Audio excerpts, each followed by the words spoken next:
It seems that all men, no matter what circumstances, will meet people who will have a lasting impression on them. Whether it is your father or an unvicular figure, someone will mentor you. In Gut's case, he had two people, Gambino and Godot, who were his teachers in life. Hi, this is the Nomad of Japan here with the second video of the Berserk series.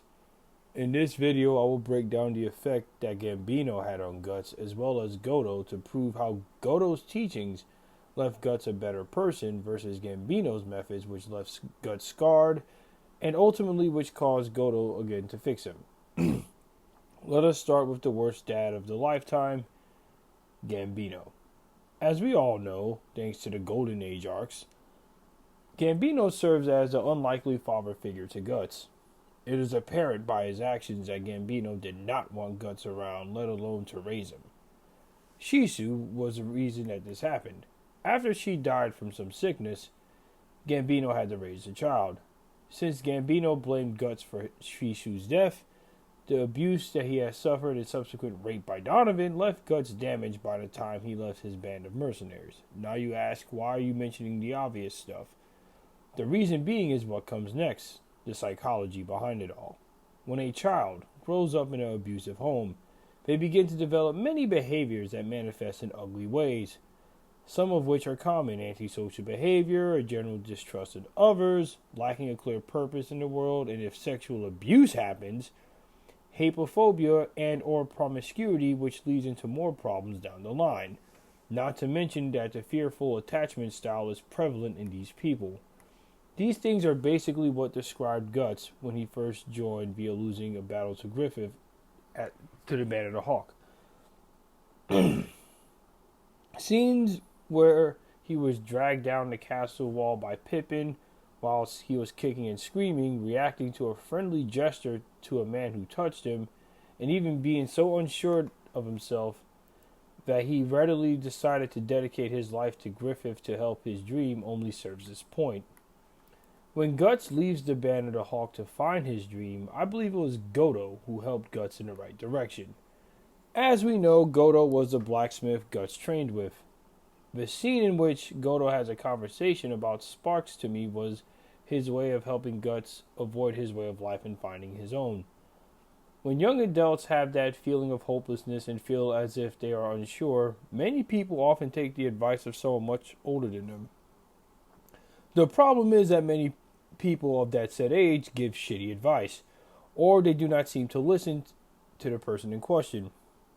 Godot in this case wants Guts to do better than he did in life. As we can tell by his actions, Godot does not seem to enjoy being a blacksmith, but rather he did it because it was the only thing he knew how to do. In contrast, Guts is looking for meaning in his life, and Godot is there trying to help Guts figure out that said meaning. We can confirm this by how Guts in the next few panels is thinking about what his purpose in his life will be. Now contrast that with Gambino, who only taught Guts how to survive, but did not teach Guts anything else. To paraphrase a line in the novel Fences, Gambino is only giving Guts the tools he knew how. Let me fix that phrase. Gambino is only giving Guts the tools he was equipped with. None of those tools were that good, but that's all Gambino had to offer.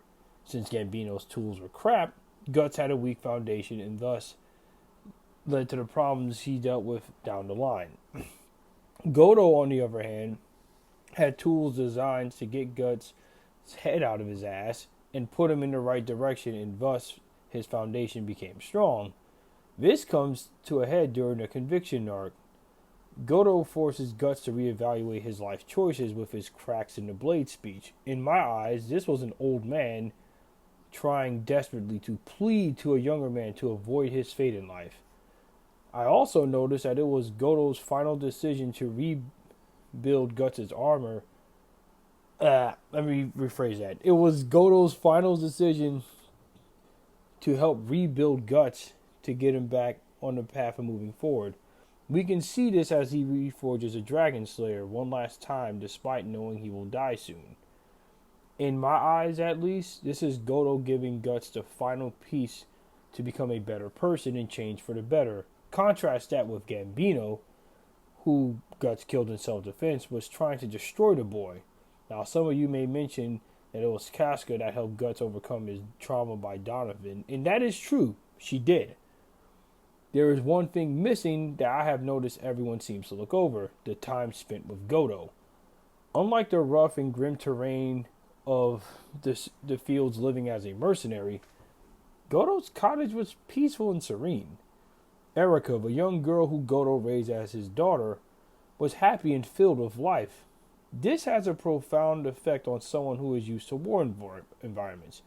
Their guard is down. They can properly reflect on life provided they have a good teacher. Godot is that teacher.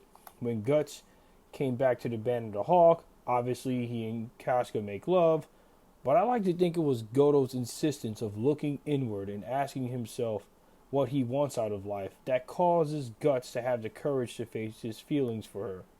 Similar to how Iroh from the Avatar was up Zuko's ass, saying, "What do you want?" which causes Zuko to change.